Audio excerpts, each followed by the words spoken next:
అందరికీ praise the lord. 12th March ఈరోజు యేసయ్య మిమ్మల్ని చూసి చెప్తున్నది ఏంటంటే, తన్ను తానే మెచ్చుకునేవాడు యోగ్యుడు కాడు అని 2 కొరింథీయులకు రాసిన పత్రిక 10:18లో చెప్పబడింది. For not he who commends himself is approved.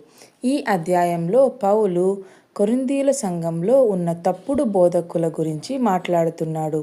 కొంతమంది తమను తామే గొప్పగా చెప్పుకుంటారు. కాబట్టి ప్రియమైన బిడ్డలారా, మన పనులను మనం గొప్పగా చెప్పుకోవాల్సిన అవసరం లేదు. దేవుని ముందు నిజాయితీగా జీవించాలి. దేవుని ప్రశంస మనకు ముఖ్యముగా ఉండాలి. మనిషి ప్రశంస తాత్కాలికం, కానీ దేవుని ప్రశంస శాశ్వతం. చిన్ని ప్రార్థన. ప్రియమైన పరలోకపు తండ్రి, నీకు స్తోత్రాలయ్యా. మనిషి ప్రశంస కోసం కాకుండా నీకు ఇష్టమైన జీవితం గడపడానికి మాకు సహాయం చేయుము తండ్రి.